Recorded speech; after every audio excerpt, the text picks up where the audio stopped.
अगर आप DU/SOL के स्टूडेंट हो यूजी पीजी के और आपने ये एक्शन नहीं लिया तो कल को आपके साथ फेल या एब्सेंट वाली प्रॉब्लम आ सकती है।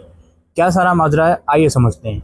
एक ये नोटिस SOL की वेबसाइट पर आया हुआ है। इस नोटिस में क्या कहा जा रहा है मैं बहुत ही ब्रीफ में और आसानी से आपको समझा देता हूँ। इसमें यह कहा जा रहा है कि 21 से 30 जून के बीच ये टाइम आपको दिया गया है। इस दौरान आप लोगों से ये रिक्वेस्ट करी जाती है, सभी SOL के स्टूडेंट से यूजी पीजी के, आपने इंटरनल असेसमेंट दिए हैं अभी रिसेंटली, तो उसके जो मार्क्स आपके प्रज्ञान पोर्टल पे शो हो रहे हैं वो उसका स्क्रीनशॉट आप अपने पास सेव करके रख लें। ठीक है, हर एक सब्जेक्ट का इंडिविजुअली अलग अलग। आपने अगर किसी ER का पेपर भी का भी असेसमेंट दिया था तो उसको भी लेकर रख लें। ये डाउट क्लियर। नंबर 2, आपको ये बात बताई जाती है कि हम सैक और वैक सब्जेक्ट का मार्क्स शो नहीं करते असेसमेंट का, लेकिन हाँ ये ज़रूर शो करेंगे कि स्टेटस कंप्लीट है या नहीं। ठीक है, तो जो भी स्टेटस आएगा सैक और वैक का वो भी स्क्रीनशॉट लेकर अपने सामने अपने पास रख लें जब तक कि आपका रिजल्ट नहीं आता था इस सेमेस्टर का।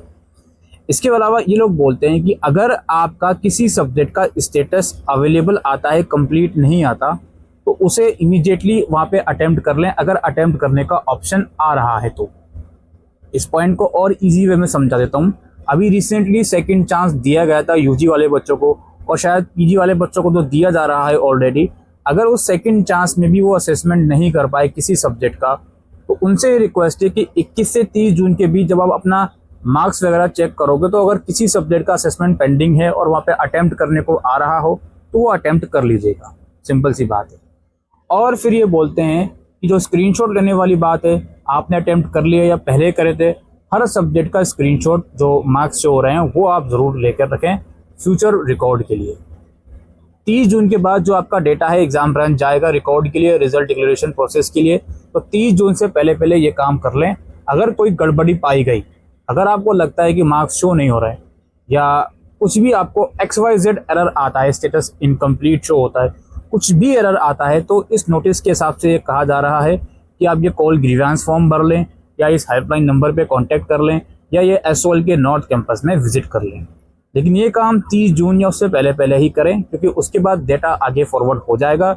आपको एब्सेंट भी लगाया जा सकता है अगर आपकी प्रॉब्लम, आपने असेसमेंट दिए हैं उसके बाद भी पोर्टल में ठीक से शो नहीं हो रही चीज़ें, तो दिक्कत आपके साथ भी हो सकती है। इसलिए SOL डायरेक्टली अगर ये कहा जाए तो मौका दे रहा है आप लोगों को कि असेसमेंट में कोई गड़बड़ियाँ आपके साथ हुई थी और वो सॉर्ट आउट नहीं हुई तो आप उसको सॉल्व कर सकते हैं। अगर आपके मार्क्स बिल्कुल शो हो रहे हैं प्रॉपरली तो आपको कुछ भी नहीं करना, केवल स्क्रीनशॉट लेके रखना है। सैक और वैक्स के मार्क्स शो होंगे इसकी कोई गारंटी नहीं है। और अगर आपने पेपर दिए थे आपके मार्क्स शो नहीं हो रहा है सैक और वैक के अलावा किसी और सब्जेक्ट के, तो आप या तो कैंपस विजिट कीजिए, ग्रीवेंस फॉर्म भरिए, कुछ भी कीजिए। ये बात SOL कहने की कोशिश कर रहा है। और लास्टली तीसरी मोटी बात कि अगर आपने दोनों चांस मिलने के बाद भी असेसमेंट किसी सब्जेक्ट का रहता है और पोर्टल में 21 से 30 जून के बीच उस सब्जेक्ट के असेसमेंट को करने का ऑप्शन आ रहा हो तो उसे इमीडिएटली अटेम्प्ट कर लीजिएगा और अगेन जो भी मार्क्स वगैरह हैं उसका स्क्रीनशॉट लेकर रख लीजिएगा। ठीक है, ये इम्पोर्टेंट और अर्जेंट इन्फॉर्मेशन जो SOL की तरफ से निकल के आ रही थी, इस बात पर आप सभी लोग ध्यान दें और प्लीज़ इस वीडियो को शेयर करें ज़्यादा से ज़्यादा, सो दैट हर एक स्टूडेंट के पास ये जो इन्फॉर्मेशन है ये पहुंच पाए। मैं उम्मीद करता हूँ ये वीडियो आपको यूज़फुल लगी हो, तो इस वीडियो को शेयर करिएगा। Thank you.